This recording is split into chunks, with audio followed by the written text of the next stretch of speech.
Assalamualaikum warahmatullahi wabarakatuh. Kami di sini akan mempresentasikan tentang manajemen law firm. Nama saya Niswa Lelenda Septiana, NIM 2018 323, dan selanjutnya teman saya.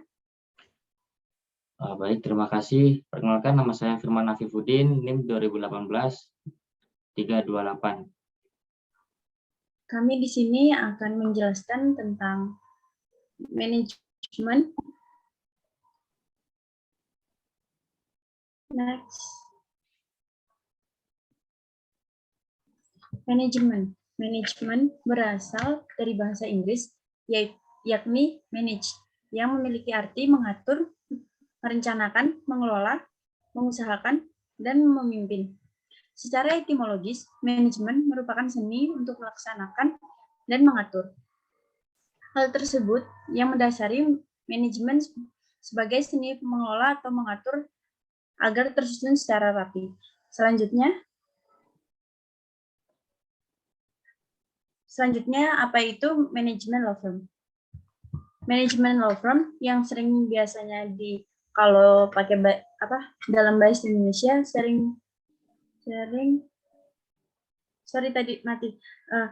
dalam bahasa Indonesia sering disebut firma hukum. Firma hukum adalah suatu badan usaha yang berdiri dari beberapa advokat yang berpengalaman untuk membantu mengatasi permasalahan hukum. Selanjutnya,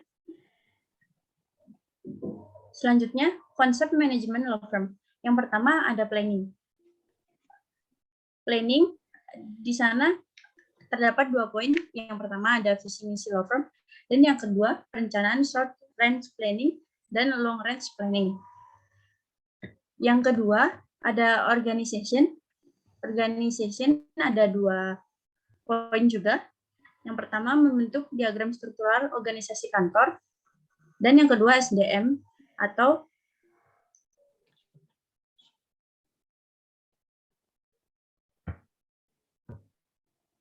dan yang ketiga ada accounting. Di sana ada 5 poin. Yang pertama communication, yang kedua leadership, yang ketiga pengelolaan klien, yang keempat manajemen keuangan, dan yang kelima ada marketing. Selanjutnya yang keempat ada controlling. Controlling di sana ada poin controlling ada review, evaluasi atau evaluation, dan control. Yang selanjutnya konsep dasar manajemen yang tadi sudah saya sampaikan. Yang pertama itu ada perencanaan atau planning. Fungsi awal manajemen adalah perencanaan yang menjadi pedoman kegiatan untuk mencapai tujuan yang ditetapkan. Dan yang kedua ada pengorganisasian atau organization, adalah fungsi manajemen yang mengelompokkan orang atau pegawai dan penentuan tugas dari pegawai pada para pegawai. Dan yang ketiga ada pengarahan atau accounting, adalah fungsi manajemen untuk mengarahkan dan memberi perintah. Fungsi ini dapat menghindari penyimpangan dan memudahkan manajemen untuk melakukan evaluasi. Selanjutnya yang keempat ada controlling atau evaluation, adalah fungsi manajemen untuk meneliti perkembangan aktivitas yang telah direncanakan, memerlukan penyimpangan dan perencanaan tepat pada waktunya, serta mengambil tindakan korektif atau penyimpangan yang terjadi sebelum hal tersebut terlambat dilaksanakan. Selanjutnya ada manajemen kantor. Bahwa diakui atau tidak, manajemen kantor adalah sangat diperlukan dalam proses berlangsungnya sebuah kantor hukum. Karena paling tidak sebuah kantor hukum yang baik diperlukan atau dibutuhkan orang-orang yang mampu mengelola kantor hukum agar dapat berjalan dengan baik, dan dibutuhkan seseorang leadership yang mumpuni, sehingga klien dapat merasakan jasa hukum yang diberikan oleh seorang advokat. Selanjutnya akan dilanjutkan oleh teman saya. Baik, terima kasih. Di sini saya akan menjelaskan manajemen kantor hukum dalam praktek meliputi bidang-bidang antara lain, yaitu yang pertama ada manajemen sumber daya manusia, yang kedua ada manajemen administrasi umum dan perkara, Yang ketiga, manajemen penanganan perkara, dan yang terakhir, manajemen sistem informasi dan manajemen pemasaran.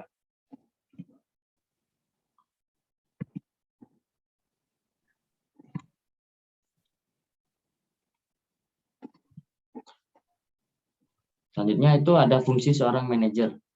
Merencanakan, mengorganisasikan, mengarahkan, dan mengawasi alokasi dari seluruh sumber daya manusia, bahan baku keuangan dan informasi dalam rangka mencapai tujuan perusahaan atau organisasi, dan fungsi dasar seorang manajer adalah melakukan perencanaan, pengorganisasian, pengarahan, dan pengawasan.